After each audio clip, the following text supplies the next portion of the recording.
Ja, men Afrika har väl varit lite sådär... Jag vet inte. Något litet mystiskt. Jag har aldrig haft någon sådär jättesug, ska jag inte säga, efter Afrika.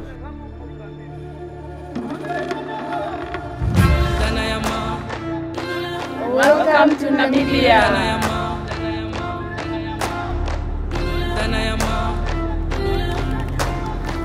Jag har haft lite kompisar som har varit där som säger att det är helt fantastiskt, och de pratar om den här Afrikafebern och... Det Namibia tronga ekoka kaure bonga vinja ekra ho.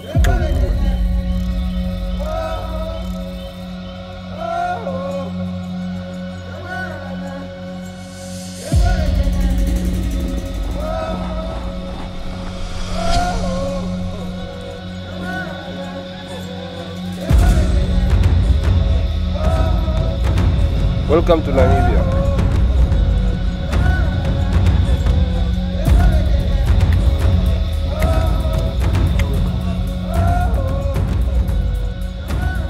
Så jag hoppas ju att det kommer bli ganska tufft. Att vi kommer få slita liksom lite för det vi eventuellt då jagar eller skjuter. Så man är ju ganska... Jag vet inte. Man har ju förväntningar men ändå inte på något sätt. För man har inte en aning om hur det kommer vara. Så det är väl det som gör att det blir så spännande på något sätt. Att man vet helt enkelt inte vad man kommer vara med om. Liljeblad and Daniel färdig. And I think the best and a friend. You'll cut through by ball to the right of the fences. One step to cross the place. Det blir bättre och bättre. Om man sitter på support på ett flygbolag kan man tycka att det vore lämpligt att ha en mikrofon så man hör vad de säger. Man slipper gissa hälften och ber dem upprepa. Jag håller på att boka när vi ska med vapen på flyget.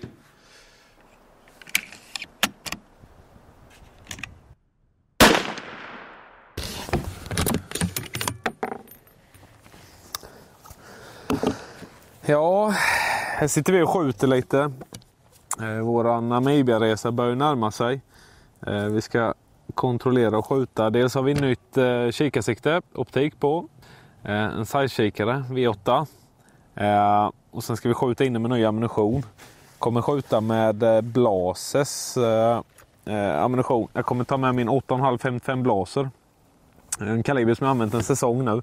Kommer skjuta den med Barnes TTSX-kula. Så en ganska lätt, ganska bra fart i den. En blyfri kula då. Som vi ska testa nere i Afrika. Borde penetrera ganska bra. Om det nu är så att de är hårdskjutna. Men ganska bra fart i den här kalibern. Så det vi gör nu då är att vi skjuter in på 100 meter. Så nu har jag även kronografen med mig. Så vi ska se hur fort den här kulan går. För det vi ska göra är att vi ska programmera denna datan sen i handkikan. Som jag kommer ha med mig. Så jag kan mäta avståndet då och få hur högt eller hur jag ska kompensera då för att det ska ta där det ska. Vilket vi vill ju. För jag tror det kan bli så att hålen blir lite dryga nere i Namibia. Jag har aldrig varit där tidigare men det man har sett och det man har hört är väl att hålen kan... Att det kan bli att man får sträcka ut lite på hålen. Ja, här sköt vi först ett skott, kollar lite. Sköt jag något till, kompenserar lite och sen vred jag in där jag skulle vara. Sen sköt vi 3 skott där nu. Är väl 1,5 centimeters överslag där på 100 meter. Smidigt med de här visikolor-tavlorna man ser väl bortifrån skjutbänken. Så det där får vara det vi åker till Namibia med. Ska vi bara ta vår data som sagt med då ifrån utgångshastighet och lite med kulor och sådär. Ska vi mata in det i vår handkikare. Men det ska väl kunna fungera på lite afrikanskt vilt, får väl hoppas. Ja, nu är vi i bilen. Precis hämtat upp Daniel här. Nu ska vi åka mot Kastrup och Nej. Man har liksom så jäkla mycket att göra i vardagen hela tiden så man har liksom inte hunnit fundera så mycket på att man faktiskt ska till Afrika, till Namibia. Men nu börjar det sjunka in sakta här faktiskt att vi är på väg. Sjukt laddad. Har inte funderat så mycket egentligen. Mest packat grejer här idag och ja, förberett inför resan.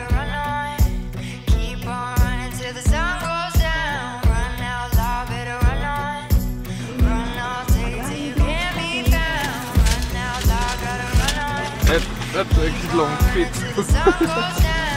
Halvmeter kvitto till broavgift.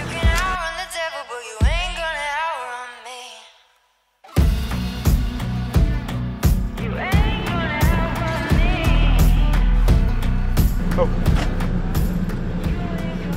Spännande. När man ska med sig vapen in. Det var fel. Den infon jag hade fått ifrån svenska myndigheter, så det var ganska mycket mer jobb här på flygplatsen kan man säga. Jag hade gjort för mycket, om vi uttrycker det så, än vad jag hade behövt. Men det jag hade gjort behövdes inte. Så jag fick göra om allt. Så jag sprang på planet efter att lyckas ta mig igenom allt och snällt frågat mig genom säkerhetskontrollen om jag fick gå vidare eller före. Så de slog igen dörren på flygplanet här ungefär så fort hälen hade kommit på, så nu är vi ombord i alla fall. Bra start på resan. Ja, skjortbyte i Frankfurt. Snäll kompis med som höll planen. Snäll kompis som höll planen. Han nu knappt lyfta innan vi landar igen. Nu blir det lite längre. Vi har 10,5 timmars flygresa ifrån Frankfurt till Windhoek. Så ja, lite längre.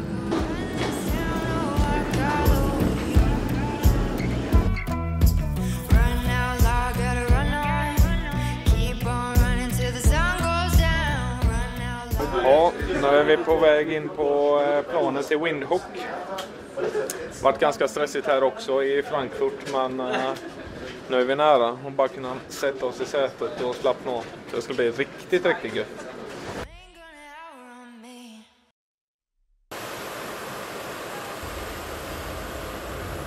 Namibia. Det var lite skillnad på temperatur. Helvete vilket stort plan vi åkte.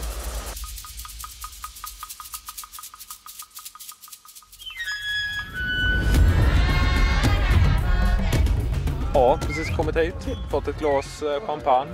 Och nu ska vi köra in på kolområdet då, lodgen. Så när vi hoppat upp i safaribilarna här ska de ta oss in.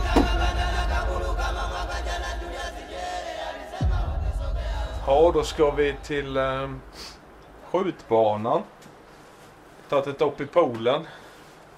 Kylt av oss lite. Vilket var rätt välbehövligt. Nu ska vi kontrollskjuta våra vapen. Så ska vi ljuddämpare och slutstycke, vilket vi hade i resväskan. Lite ammunition. Össelskyd. Handkikare tar vi med om vi ser något roligt på vägen, tänker jag. Ja, det var väl det hela.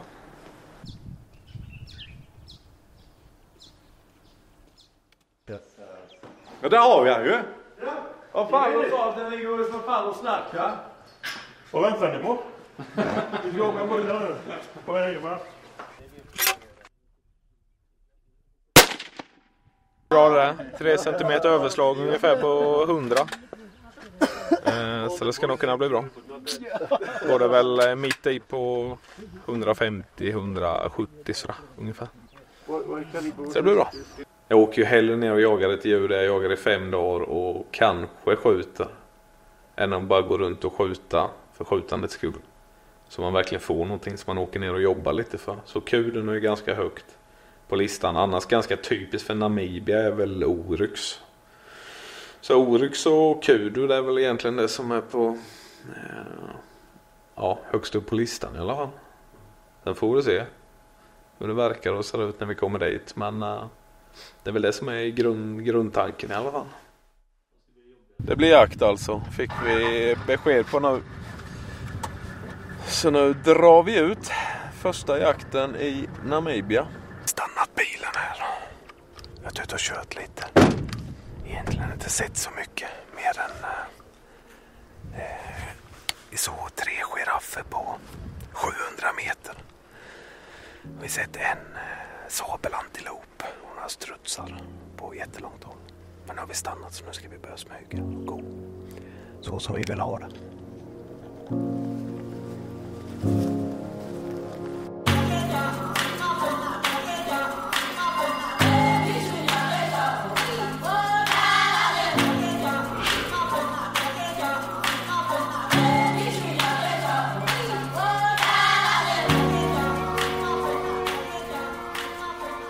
Vi ser lite oryx på 1300 meter.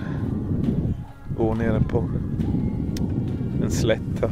Vi har inte haft någon tur med vinden, kan man väl säga. Just nu ligger den rätt på det hållet. Så jag vet inte hur en ansmögning skulle gå till, men det var likadant när vi var här uppe och gick, så vinden vände hela tiden. Eller gjorde när vi gick där uppe.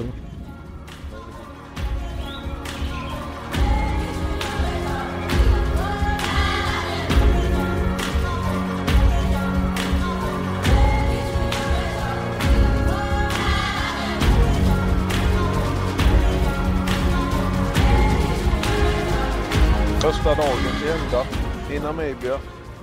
Eftermiddagen, kvällen. Nu försvinner ljuset ganska fort.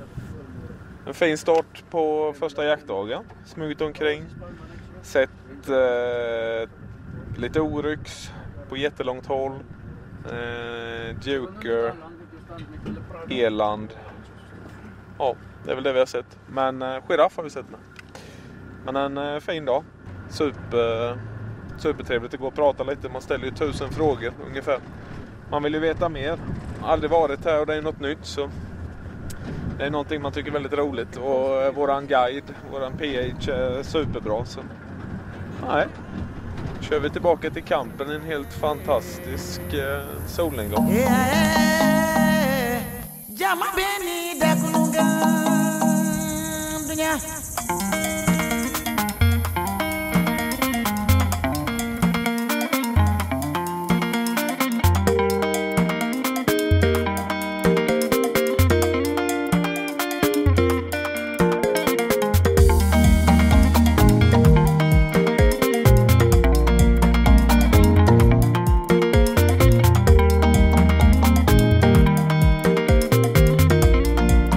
Dag 2 på vårt äventyr här i Namibia.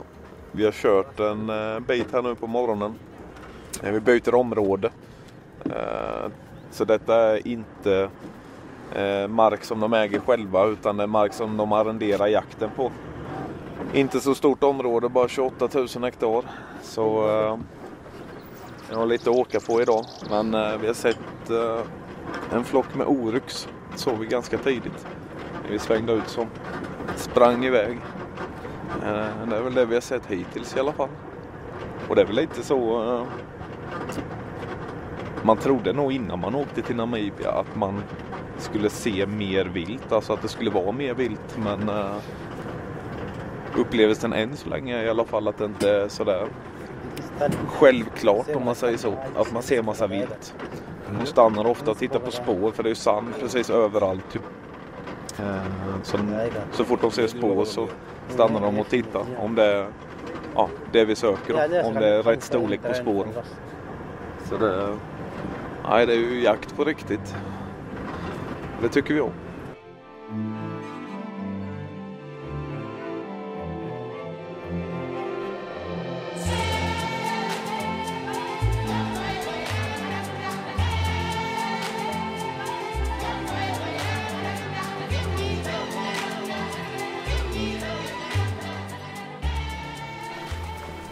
Jag gick ingen vidare där. Vinden snurrar som fasen. Så vi kom ner en bit, sen försökte vi runda lite för vinden. Men spåren som stod uppe på berget där signalerade att de sprang. Så de gick vi bet på. Typiskt på vinden. Men det är så det.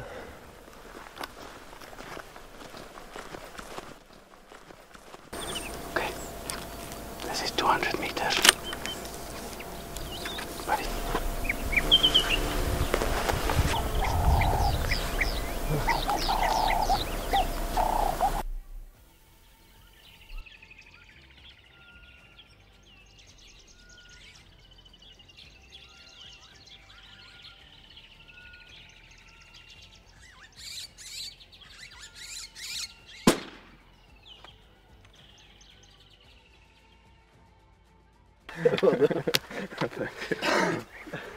But you were standing in the shade. I just saw the banana there. Yeah. Yeah. It looked like nice tusks. Very good. Donor, ik dacht eens een mars. Beautiful water. It was standing a little bit like Yeah. in front. Yeah. See, this is the warts. Yeah. And this is all marking his territory. There are glands there producing this oil. My first African animal, yeah. You picked the right one. Yeah. You know, that's quite funny because in Sweden I sort of have a reputation of being a wild boar hunter. Yeah. So everywhere I go, if there's something that looks like a pig, Then that's the one I shoot. But I wanted to say I think you feel comfortable with this one. You know exactly how the anatomy looks and the works. Yeah, that's a good start. Yeah, wonderful. Little big boy. I'm so happy. I just saw this thing here out of the corner of my eye in the shade. Ja, de här vildsvinen, eller vad vi ska kalla dem för, grisarna, förföljer mig. Vart jag än åker i världen så ser jag något som liknar en gris. Men det är väl en bra start, tänker jag. Känner man ju sig nästan hemma. Men skyttet i alla fall. Ja, det gick väldigt fort där. Vi kom ju och smög. Vi har ju smugit på en oryx rätt länge ju. Som låg ner först.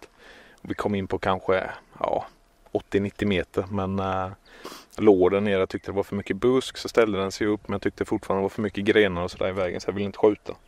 Sen är det trevligt. Första viltet man skjuter i Afrika. Man liksom ser det helt. Skjuta en liten glugg på bogen. Känns lite sådär. Men sen har vi gått och spårat efter den. För den gick iväg då.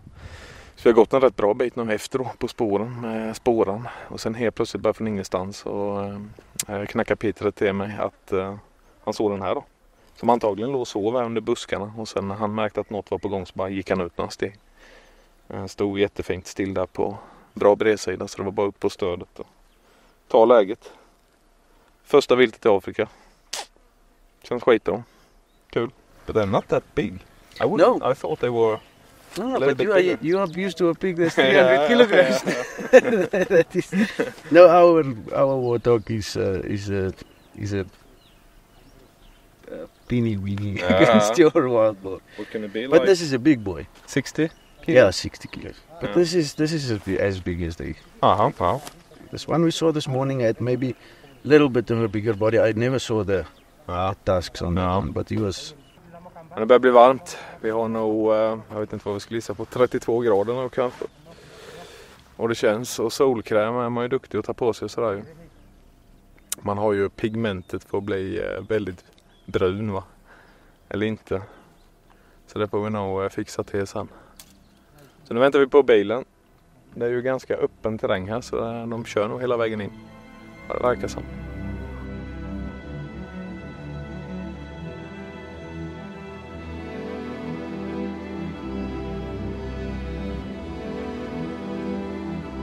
Bra. Ja, det var rätt så fel faktiskt. Bra pysch. Vi smög nog fan. Ja, vi smög på oryx som vi hade sett som inte kom åt. Men sen gick vi nog kanske och spårade en kilometer eller något, den oryxen. Så bara poppade den upp ifrån ingenstans. Antagligen låg han och sov under några träd i skuggan. Bara ställde han sig upp så Peter bara sa upp med skjutstödet och så tittade han först och såg att den var, hade bra bananer om man säger. Så stod han på ena sidan och sen han vände upp bredsidan och så tittade han på så då såg jag att de var helt på bägge sidorna, så slapp jag till han. Så det var fint. Kul, grattis. Tack.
Tough animal. Yeah. Tough.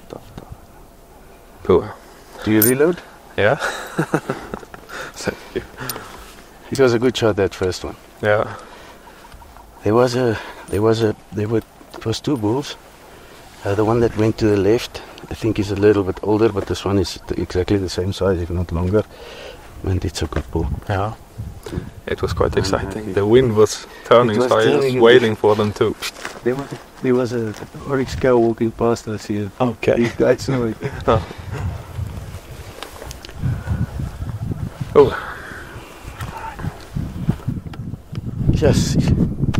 It's always fun when you have them, for some while. Yeah. You look at them and the pulse is raising. It's raising and raising. No, I'm shaking like I should. Yeah. Perfect. Yeah, that gap was nice. This To guy have was there. this. And this guy that was standing here, Yeah. he just gave us that little bit of time. The roofs go up all the way, halfway to. This bull is in his prime, but it's a beautiful, good bull. Nice talk and close encounter. Close it. And that first shot was a super shot. But like I But said, they are tough. they are very tough. Yeah. They don't get the email that Dave is there. No. 8.5 in the shoulder. Yeah. Tries to continue. Ja, första oryxen för mig. Mitt andra vilt i Namibia. Sjukt spännande jakt faktiskt. Vi såg dem först på kanske 600 meter ungefär. Uppe på en kulle här. Så började vi smyga på dem in i skogen. Eller bland buskarna. Men så kom de ner mot oss. Så helt plötsligt så hade vi dem på 200 meter ungefär. Inne bland buskarna. Så delar nog den här gruppen på sig. För de har ju det här boskapsstaketet som vi har lite överallt. Det är hål i det. Så vissa gick under det här, ett hål, en passage som de har. Och några kom neråt hitåt. Så nej. Riktigt spännande när man har dem så nära så länge. Sen hade vi en liten ung tjuv som stod och tittade på oss. Så vi hade en liten lucka där vi kunde skjuta i. Där de höll på att passera. Men då hade vi en som stod framför oss och tittade på oss. En ung tjuv då. Så vi kunde inte vrida oss under tiden han stod och tittade. Så vi fick vänta där. Men nej, riktigt kul. I'm just standing next to you and you are going to shoot and I get that absolute rush. Yes, the heart is pumping and I'm thinking, fuck, I don't want to be in your shoes now. Waiting and everything. Man.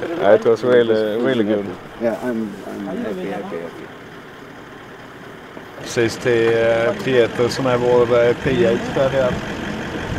Inte alls en del frågar, fan är du inte glad när du har skjutit någonting? Men för mig handlar det lite om respekt. Alltså jag är inte den som springer fram till ett vilt som jag skjutit och hoppar och skriker, utan på något sätt har man ändå respekt för det man skjuter och någon liten typ av vördnad, så det kan kanske missuppfattas även om man är superglad, men jag vet inte, om man tappar den känslan så kanske man inte ska hålla på med detta.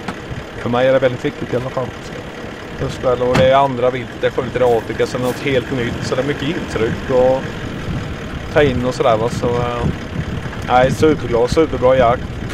Kroppen har inte blivit bättre. Och en fin kyl. Men vi lämnar hoppet och skrattet och sen känner vi känslan inuti istället.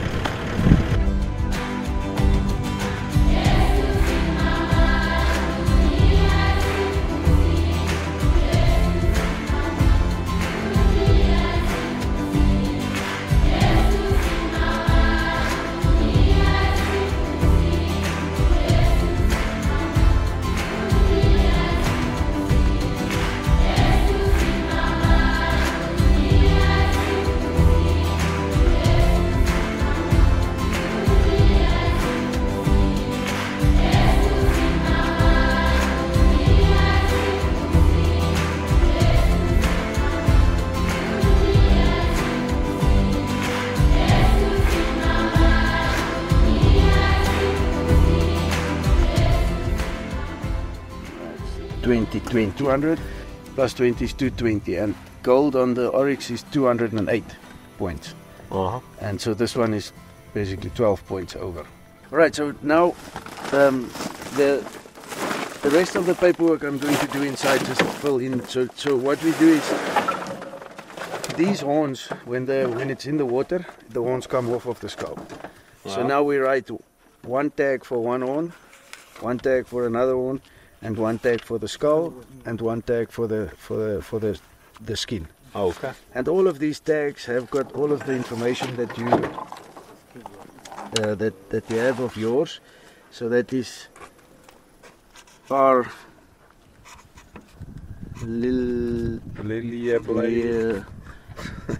blood, and then the permit number is 210434, and the species is Oryx, and the part is the cape, is the skin, plus the skull, plus the horns. And so when it comes to the taxidermist and there's one horn laying here, and then they know that there must be another horn, there must be a skull, and there must be a cape. Okay. Okay, and the pH is P3. It's not always about pulling the trigger and successes in the veld. Having an animal on your wall or taking it home or whatever. It's all about the experience. And I think around the campfire we've told a lot of stories that was interesting. So, cheers. Skål. Cheers. It's for us an honor and still pleasure to have you here. I think everybody enjoying the whole group, and so skål. Skål everybody.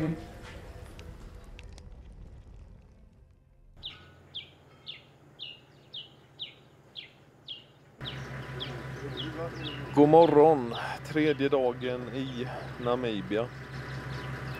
Precis käkat lite frukost.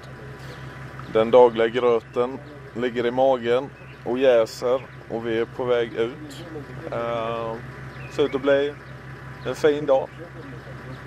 Precis som vanligt i Afrika. Solen är något man sällan kommer ifrån. Nu har vi bytt strategi och börjat använda hatt. Vilket vi märkte nog var ett ganska bra alternativ med tanke på hur det känns bak i nacken. Så nu är vi på väg ut igen. Vi ser vad den här dagen har att erbjuda. Det är spännande. Precis som vanligt i Afrika. Unbelievable. It's just in your hunting group, you want him. Yeah. A dog cannot do what he does. Well, it's amazing.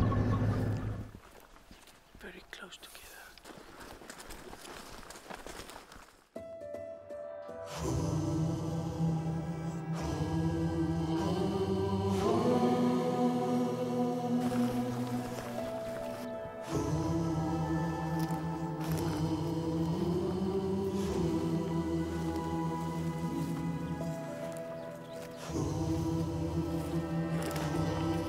Vi har gått och spårat 2 stycken kudtjurar. Vi hade spår efter dem som vi har börjat gå på. Jag skulle uppskatta att vi kanske gått 2-3 kilometer kanske ungefär.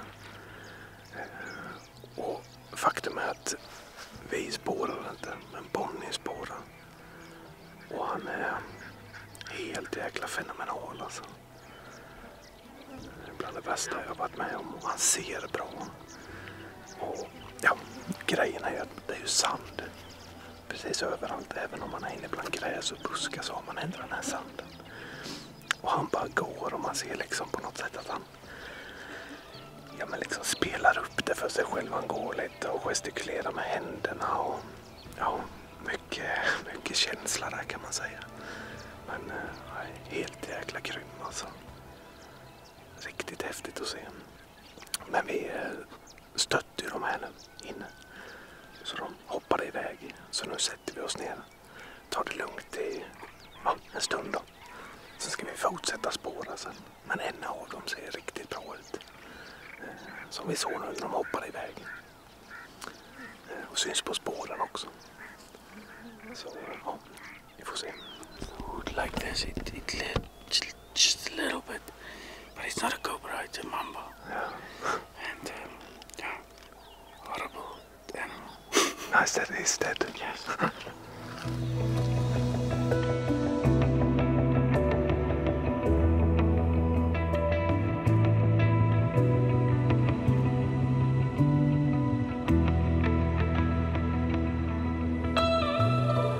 And it's very interesting that they take off the leaves, but they don't take the thorns. No.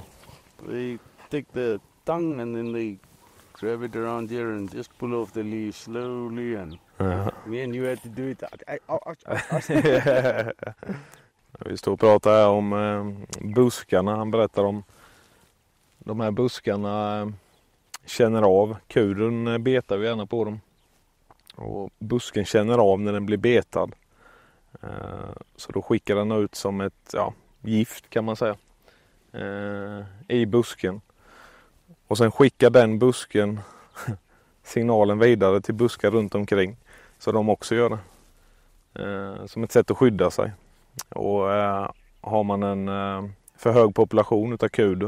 Det var egentligen så de började forska eller upptäcka det. Att de hade på vissa ställen var väldigt gott om kudu då. Att de dog. Och det var ju helt enkelt för att det var för mycket djur som gick och betade på buskarna. Så de fick i sig det här giftet då. Så på det viset kom de på det. Så ja, naturen är allt för att skydda sig på bägge håll. Vi har spårat de här två kudutjurarna nu i 6 kilometer ungefär. Men vi har haft fel vind hela tiden. Det är ju inga dumma djur, så antagligen så har de väl fattat grejen så de har bara gått i medvind hela tiden så de har känt när vi kommer bakom. Vi har sett dem 2 gånger innan. Nu såg vi dem en 3:e gång. Men nu vänder de upp i motvind. Så vi får ju rätt vind nu då. Så nu sitter vi här i 10 minuter ungefär. Låter det lugna sig för vi såg nästan att de gick iväg. Så vi kommer gå efter dem. När det bara fått lugna sig lite. Bonnie är ju helt jäkla grym alltså på spåra. Aldrig varit med om det slik. Spåra på det här underlaget i 6 kilometer. Helt galet. Så vi kommer fortsätta med det nu med rätt vind. Och vi ser om vi kan komma i läge. Peter säger att det är en riktigt fin tjur. Den ena av dem.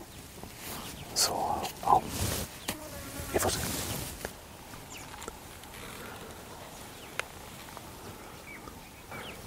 Smög efter dem här nu och såg dem en gång. Skymtade dem inne bland buskarna. Men man ser ju nästan bara benen på dem. Men när de vänt ner igen i vinden. Så vi har spåren över vägen här. Men det blåser rätt i ryggen på oss. Så det är ingen mening att hänga på. För de kommer känna oss. Det blir bara katt- och råttalek. Så nu ropar vi på jeepen i radion. Och så kommer de komma och plocka upp oss.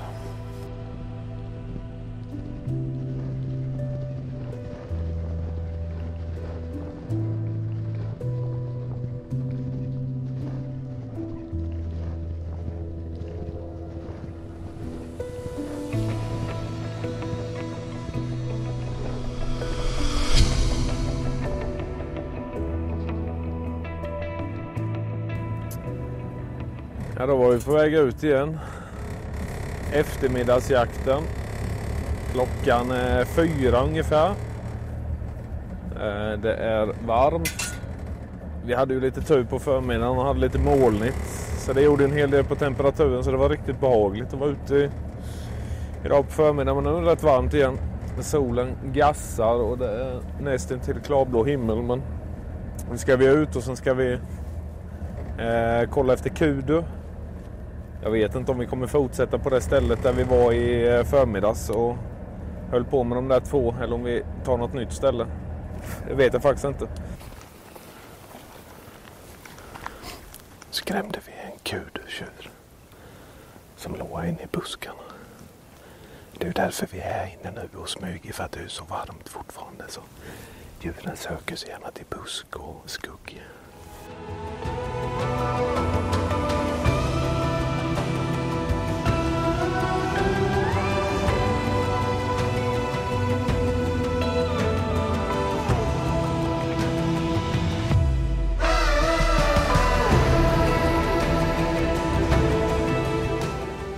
Vi smugit här i en timme, 1,5 ungefär.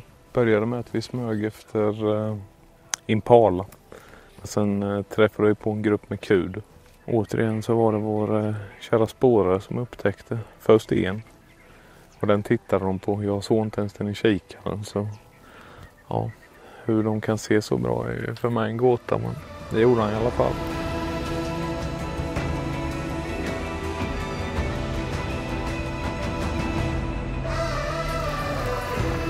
Jaha, då har vi jagat 3 dagar i Namibia. 2 fulla dagar och en halvdag. Helt jäkla fantastiskt måste jag säga.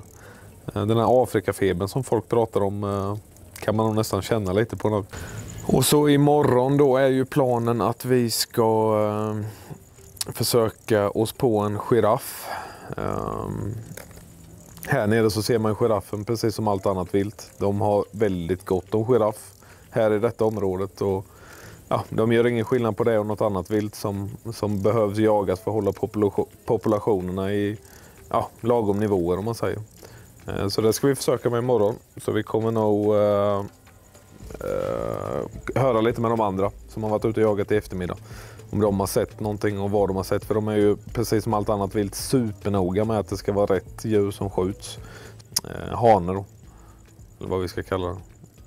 En gammal tjur. Som man vill skjuta då. Och det är fantastiskt trevligt. Så skulle det vara med all viltförvaltning överallt. Att man alltid försöker skjuta de äldsta. En del säger ju att detta är troféjakt, men jag vet inte om jag håller med. Man skjuter ju faktiskt det som ska skjutas. För det är ju det som är på toppen som ska plockas bort ju. Och så den nya unga djuren får växa till sig. Det är väl det bästa man kan göra när det kommer till avskjutning utav handjur i alla fall. Så ser det ut hittills dags. Hoppas vi får en fantastiskt trevlig fortsättning på veckan, men jag är ganska övertygad om att vi kommer få. Så nu ska vi njuta lite här vid elden.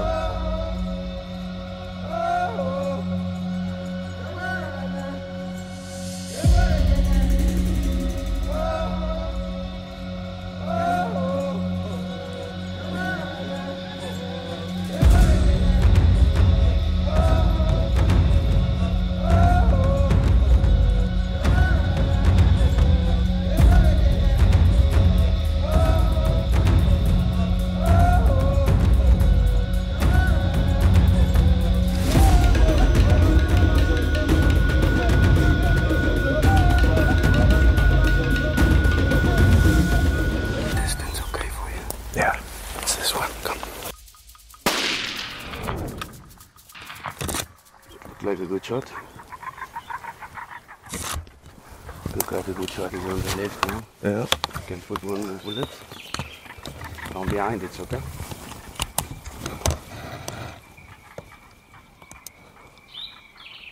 In the neck? Yeah.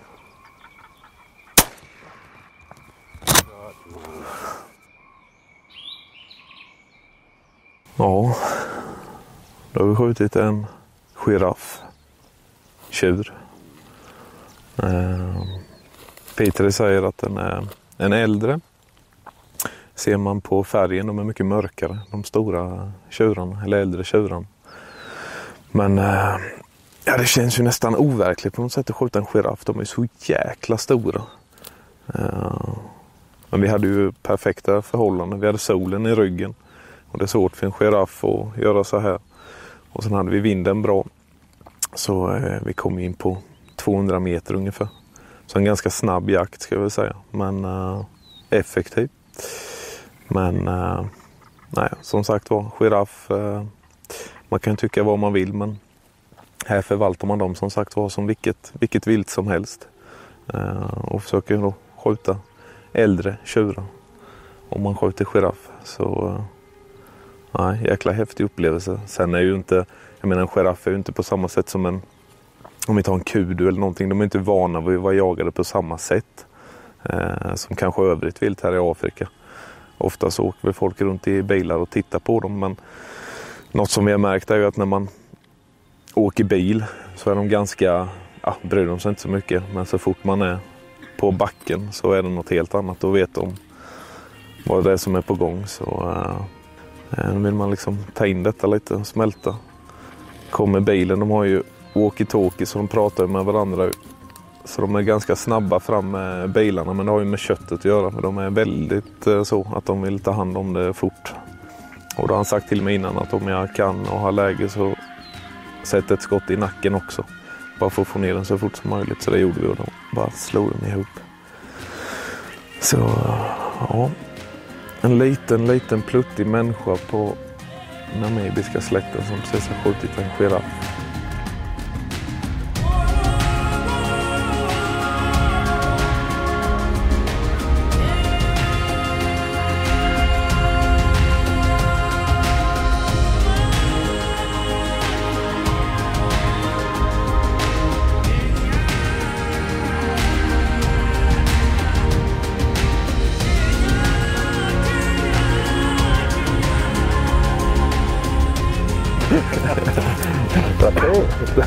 Jävlar vilken bjösse. Ja, de var rätt stora där. Helvete vilka ben och klövar och allt. Satan.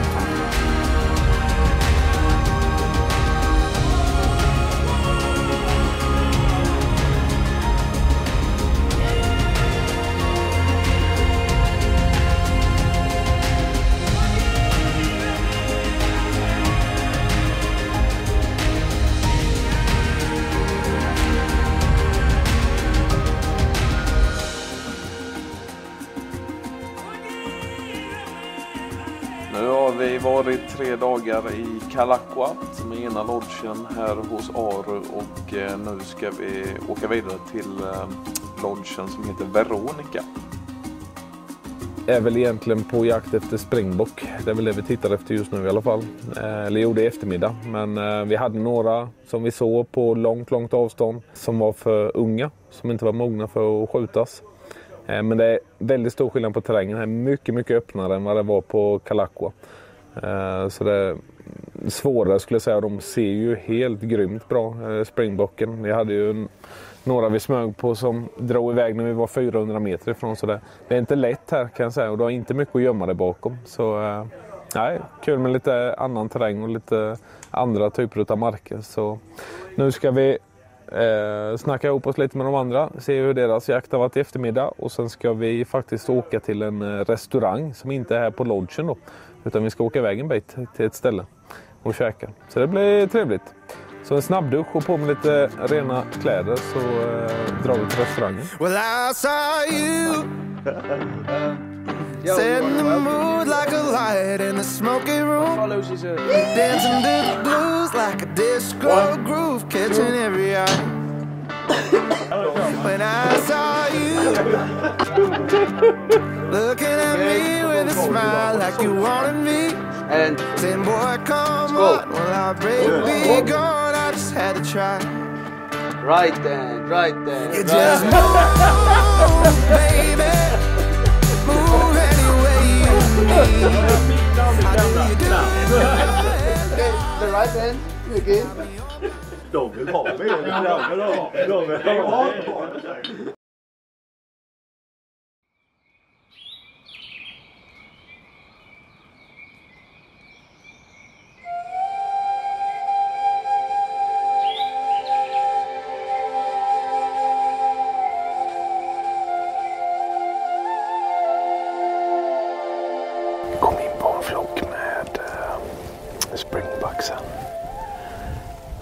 några bockar. Men jag vet inte riktigt vad som hände. Vi hade helt okej vind, men någonting skrämde dem. Om de såg något eller om det var något. För de var på ganska långt håll. De var inte jättenära, men något gjorde att de blev rädda som sprang iväg. Så nu väntar vi 10 minuter ungefär. Sen ska Bonnie spåra dem.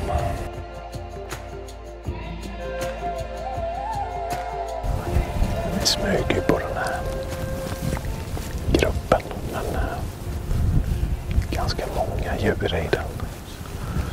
Så det är svårt, de ser ju fruktansvärt bra. Ganska öppet där också, så risken är att vi skrämmer någon rätt som det är. Men se.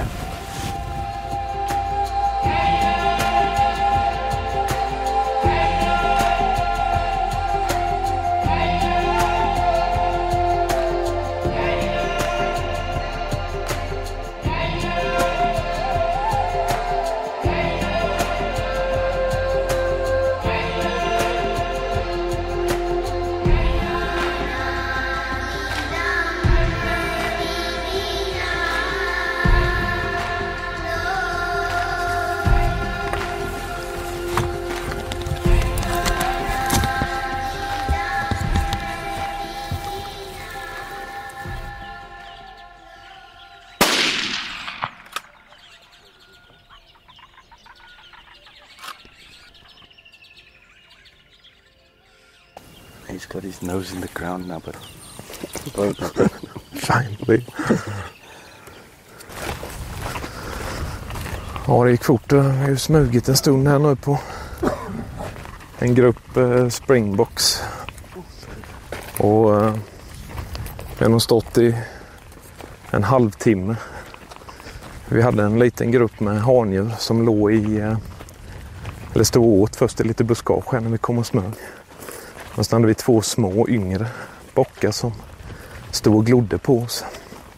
Och sen visste vi att vi hade sett skymten av en som var bakom dem, inne i buskarna. Men så la de sig ner och bara stod och glodde, och vi stod bakom en liten buske. Så vi stod ju där i säkert 20 minuter, som sagt en halvtimme. Så till slut gick de undan lite. Men då var de nog lite skrämda, för de började springa lite.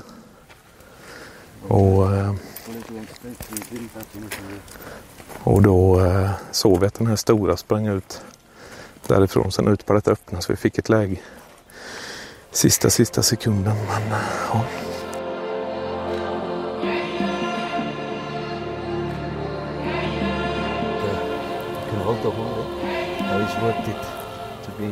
Yeah. A little bit hook back, huh? Yeah. The young ones are pointing forward like that. Yeah. This is actually a super cool animal. It has glands everywhere to make scent. Yeah. So this thing that he opens, smell there. It smells like caramel. Yeah. And they are running. They leave the scent in the air. Uh-huh. And so the other ones, the young ones, can know where they went. Okay. They have glands on their feet here. They have glands that are making a scent as they are walking. Första springbocken i Namibia. En väldigt trevlig pysch. Som sagt, vi hade den här stare-down där på varandra. Vi stod och glodde på varandra i säkert 20 minuter. Och ja, vi såg att skottet tog bra. Han såg i handkiken att det kom blod över honom. Han sprang iväg. Han tog en liten runda. Sen gick upp och la sig här, så vi stod bara på kanske 300 meter och väntade i 5-10 minuter. Så han låg ner, så de är ju oerhört tuffa, alltså, även de här små. Men i ett sånt läge är det bara bättre att låta dem ligga och låta det sista gå ur dem än att vi går fram och kanske stöter upp dem. Så han får nytt adrenalin i kroppen. Så nej, fantastiskt fint djur. Och de är väldigt snabba. Han ropar ju med radion så fort vi har skjutit att de ska komma med bilen, och det har ju med köttet att göra. Vilket vi såg i slakteriet och när vi var där nere och tittade innan idag också. De har ju en värme som de kämpar emot med viltet. Så bilen står ju alltid, kan man säga, där vi lämnar den. Och sen har de ju radio då, så de pratar med varandra. Så vi blir upphämtade när vi har gått, om man säger en bit, om vi byter område eller så. För då ropar de hit dem så fort som möjligt. Så de vill ju bara upp viltet och sen kunna köra det till slakteriet, för de är verkligen rädda om sitt kött faktiskt. Så det är ju väldigt trevligt. Det glädjer ju en att se. Vi har 35 grader varmt nu. Så ni förstår ju själva hur viktigt det är att få dem till slakteriet så fort som möjligt. Så det inte förstörs köttet. Vi har varit på 2 olika lodger nu när vi har varit här hos Aru. Den ena då heter ju Kalaqua och den andra är Veronica som vi sitter på just nu. Och detta är då privatägda områden. Väldigt stora. Veronica är ju på 18 000 hektar ungefär. Och Kalaqua är på 12 000 hektar. Sen arrenderar man då jakten även på andra ställen utanför de gårdarna som de har. Men så jag tror de har ungefär 50 000 hektar som de har möjlighet att jaga på då. Men sen är det ju lite kombinerat. Tar vi som här uppe på Veronica där vi är nu. Kombinerar man ju detta lite med vanligt, om man säger traditionellt jordbruk. Man har får på denna gården, ungefär 2000. Vi var nere där igår och tittade lite. Det var intressant. Jag kommer ju från en gård och är uppvuxen med det, så det är alltid kul att se hur det fungerar här nere. Och det är ju tufft alltså. Man ser ju hur det ser ut här uppe. Det har inte kommit speciellt mycket regn, så det är inte så gott om bete, så nu får de ju stödutfodra fåren. Och här på Veronica har man vattensystem faktiskt, vilket inte är speciellt vanligt. Så här vattnar man då alltså fälten för att kunna ta lite mera skördar. Så man vattnar ungefär 8 millimeter per dag ungefär på fälten då. Så de sa att redan i år, vi är ju alltså i mars nu, och i år har de tagit 3 skördar. Så det gör ju nytta, kan man väl lugnt påstå. Själva Kalaqua är ju mer bara jakt och safari, och här uppe är det då lite kombinerat. Så här har de ju slakteriet, dit allt kött kommer. Dels så går det ju upp hit till restaurangen och även på Kalaqua på restaurangen. Men sen säljer man även en hel del kött. Giraffen som vi sköt i häromdagen har de sålt till en privatperson, berättar han, som skulle ha torkat giraffkött. Så han måste tycka om giraff om en enda kund köper hela giraffen. Men nej, så ganska likt hemma på det viset, just med köttet, viltköttet. Till eget bruk och till restaurang, och sen även då att man säljer. Och det var ju ganska fint här i slakteriet, måste jag säga. Finare och bättre än vad jag trodde att det skulle vara. Sen har de ju värmen som de kämpar mot här nere med viltet. Men nej, det var kul att se hur det såg ut där nere på gården.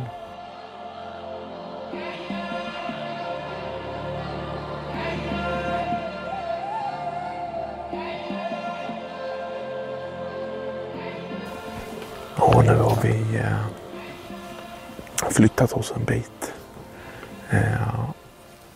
och ska smyga. Det vi ska kolla på efter nu är Blue Wildebeest. Även känt som gnun här i Namibia. Vi tror att vi har en flock som vi såg på jättelångt avstånd innan. Men då höll vi på med de här springboxen. Så vi har ganska långt att gå nu. Kanske 3 kilometer ner på det hållet. Men man ser ju långt här. Men vi vill vara långt ifrån. För de är ofta lite större grupper och sådär, så de ser då. Så vi börjar här och sen börjar vi smyga, får vi se.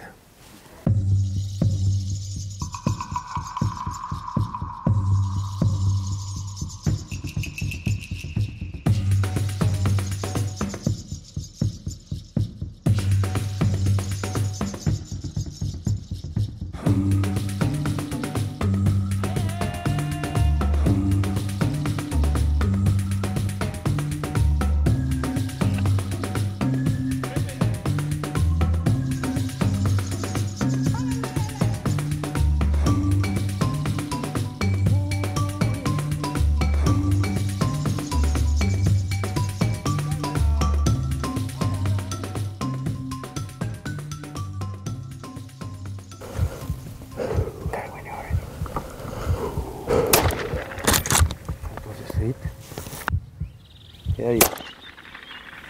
Good hit again. Well done. Well done. Okay, we'll find him. Fuck, that's good shooting. Good shooting. That was really good. Should I shoot? Boom! I think the first one was good. His leg is broken. Low is always good on them. Everything is low. And that second shot, just to get him. That's a big bull. Yeah. Big bull. My legs are quite shaking. Yeah, no, I'm also jelly at the moment, man. Hold on. Sätt ner där på ditt pack. Ja, fy fan, det var spännande. Vi har följt den här gruppen med Blue Wildebeest länge nu. Fått sitta och vänta länge. För de har liksom anat att något är på gång. Lite snurrig vind. Men sen hade vi sån jäkla tur när vi här i slutet. Vi fick solen. Håller på att gå ner bakom oss. Och kan man använda solen och ha den i ryggen med smyger på dem så är ju de tvungna att glo rätt in i solen. Och då har man verkligen turen på sin sida. Och det hade vi. Så vi kom in här på 250 meter ungefär. Sköt första skottet efter att Petri talade om vilken som var den största tjuren i gruppen. Och jag tror det var en skaplig träff. Kanske tog lite lågt. Men det slog i bra i alla fall. Och sen sprang den iväg, delade sig direkt ifrån gruppen. Så jag sköt ett andra skott på kanske 400 meter. Och det tog också. Fan, det var länge sedan jag fick sån puls faktiskt, måste jag säga. Det var spännande det här.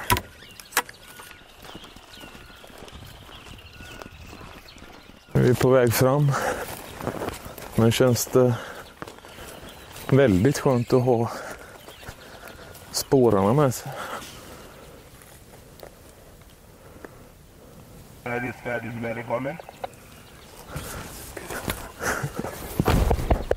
Yeah, that's a good looking animal. Cool animal, man. Yeah. With the stripes. And the fur is like shivering. Yeah. Nice. The horn can tell a story. Plugged. Yeah. Especially on these animals. Poor man's buffalo. Yeah. So, really nice hunt. That was really exciting. Yeah, but the shooting was next level. Yeah. That was great. Yeah, and the sunfall. It's amazing. So, yeah. It's not a bad way to end the day. Yeah. A really nice animal. So there's another bull in the group. He's younger. He's got a brown marking here. So when they are brown in front, then they are still young. Okay. But it's very, very good to take this one out there, and that one can now have the group for him and breed, continue breeding. He's young. He's still got a couple of years ahead of him before we will be able to shoot him.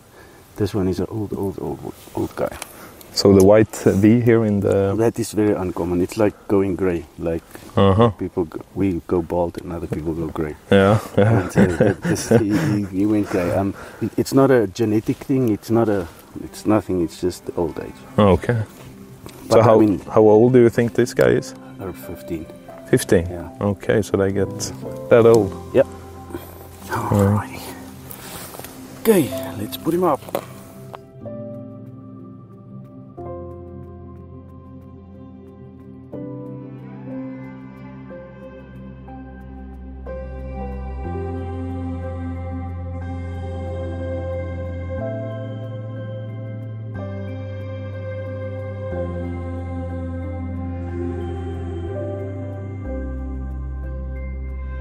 Vi ska faktiskt ut på lite wingshooting idag. Det är ju alltså sandgrouse som vi ska ut och jaga. De sitter ju ute på dagarna. Går egentligen bara runt på marken och plockar upp små fröer och sådär. Men sen på morgonen och på eftermiddagarna så flyger de till vattenhålen för att dricka.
Det var så laddat för. Samlar vi upp fåglarna. Så det finns 3 olika sorter. Jag kommer inte ihåg vad de heter. Detta är väl den vanliga tror jag. The common. Och detta är the double banded. Jag har 2 stycken ränder här på bröstet. Riktigt fina fåglar faktiskt. Och goda att äta säger de. Ännu mer mör än vad duvan är. Så de bröstar dem och tar brösten på dem precis som vi gör på duvorna. Och the bushmans äter mer av dem. Tar hela fågeln. Nice ones. Really beautiful. We will spare the rest of the world to show how many shells there are living. I told the camera I'm a fucking bad shooter. No, that's it. I have my first shotgun was Browning 525. This is the 425. I like the look of this gun as a working gun. Ja.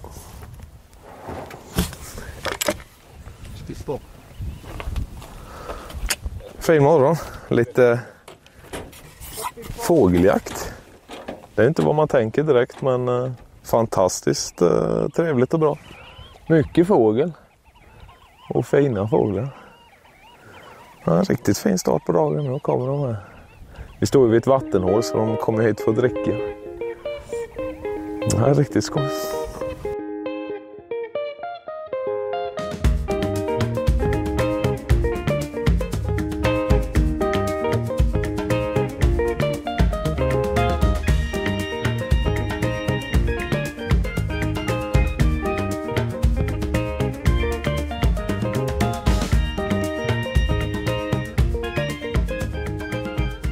Ja, man hör ju ganska ofta uttrycket Afrikafeber och kan nog börja förstå lite vad det innebär.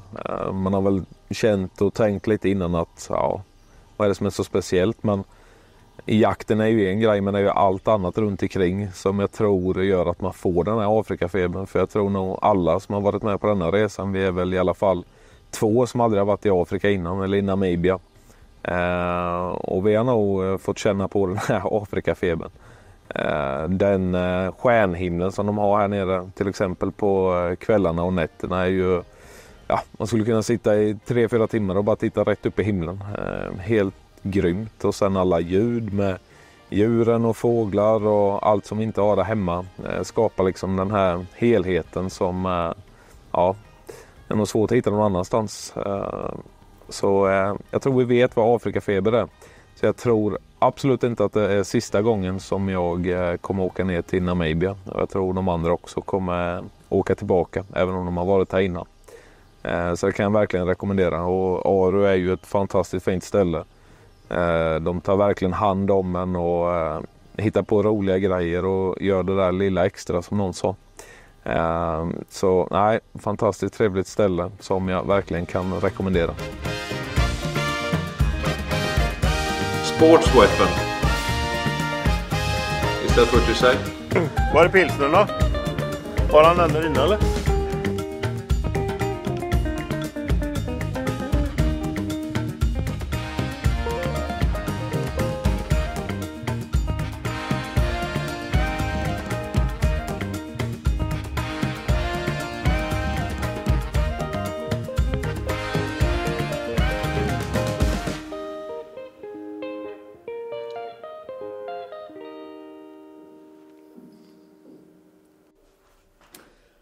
Ja, det har gått ungefär 3 veckor sedan vi kom hem ifrån Namibia. Vi pratade lite innan resan om vad man hade för förväntningar lite sådär på resan. Det var första gången i Afrika, första gången i Namibia. Och det är ganska roligt så här, lite för ens egen del också, när man innan har tänkt och funderat och pratat om vad man tror och hur det ska vara. Och sen när man har kommit hem som nu, låtit det sjunka in. Liksom blivit av med de här första känslan, första tankarna som man har ifrån resan. Och faktiskt kunna tänka lite nu på det. Det blev väl ungefär som vi hade trott. Det var ju själva resan och jakten blev nog bättre än vad jag hade trott.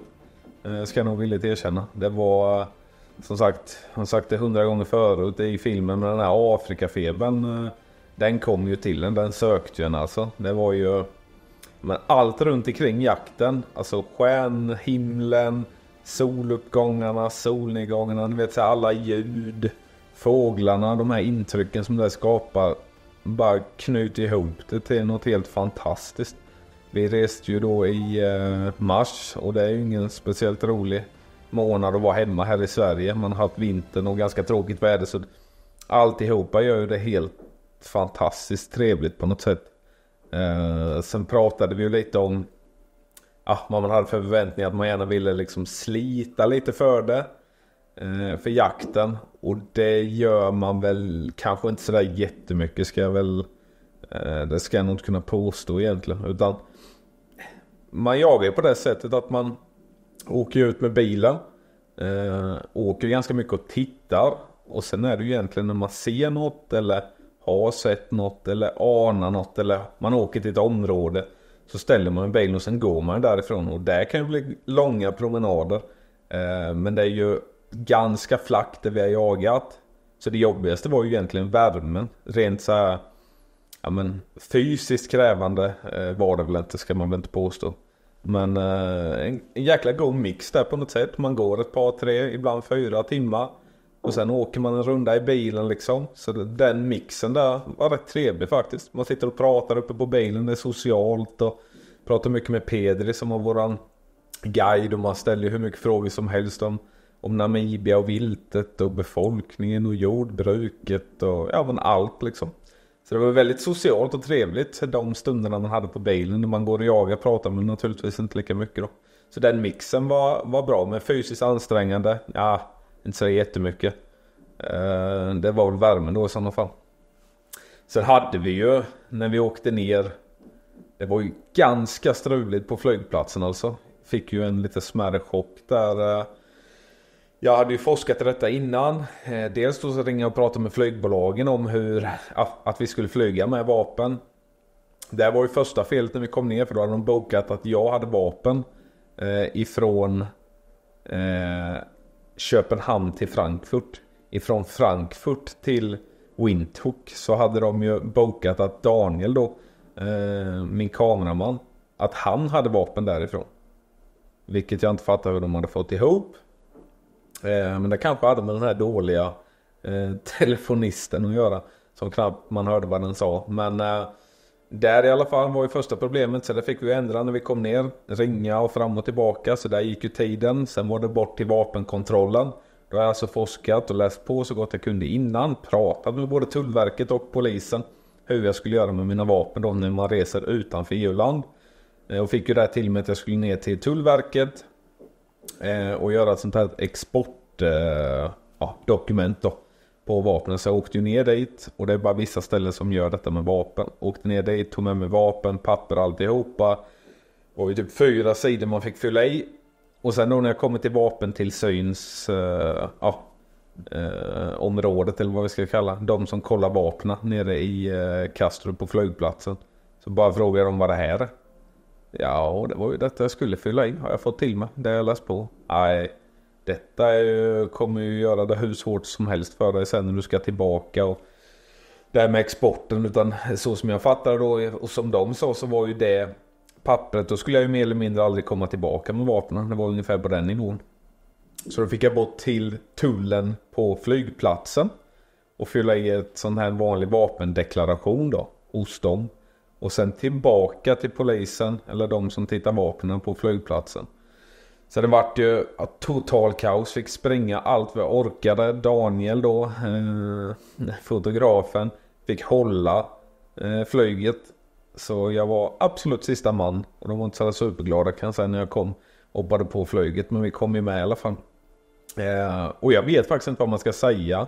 Vad man ska göra eller hur man ska göra med sina vapen. Jag vet faktiskt inte vad som är rätt eller fel. För jag fick ju till mig att det jag gjorde var rätt.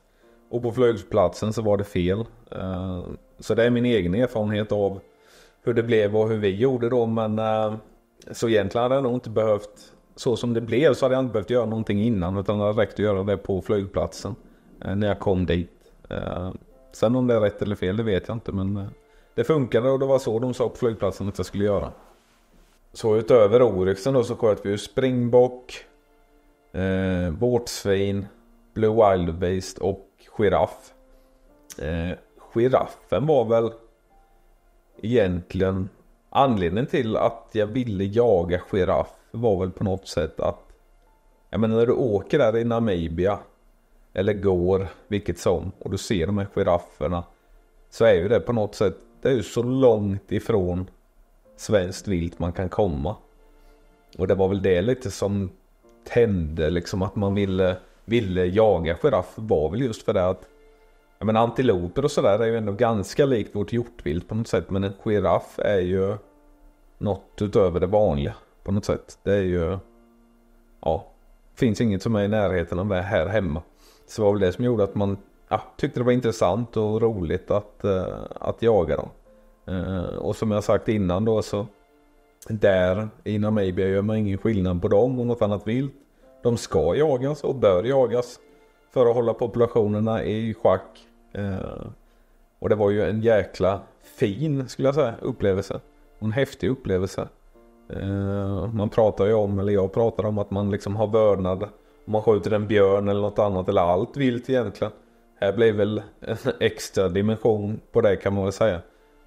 Det är ju inte, det är ju väldigt mycket intryck att ta in när man skjuter en giraff. Och det är väl bra att man har det tänker jag.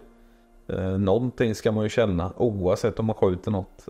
Och egentligen är det väl ingen skillnad egentligen. Om man skjuter ett vilt eller om man slår ihjäl en fluga. Ett liv är ju ett liv va. Så det är väl ingen större skillnad på det viset. Tycker inte jag i alla fall. Det är så jag ser på saken. Och ska de jagas så bör jagas så kan man ju vara en del av det om man vill. Nej, så det har varit en spännande upplevelse för mig och Daniel. Vi gjorde ju detta lite ihop. I och med att vi inte jagade tillsammans där nere så var det ju jag och Daniel som hade den här veckan ihop mestadels kan man säga. Förutom kvällar och sådär när man träffades. Men för oss har det varit supertrevligt. En häftig upplevelse. Vi har fått nya kompisar nere i Namibia som vi fortsatt har kontakt med. Vilket är fantastiskt trevligt ju. Så vi får hoppas att ni har tyckt om den här filmen. Som har varit något nytt både för mig och Daniel och som jag hoppas vi har lyckats förmedla på ett fint och trevligt sätt för er där hemma i sofforna eller vad ni nu tittar. Så tack för att ni just tittar, så syns vi snart igen på lite nya äventyr. Ha det så bra.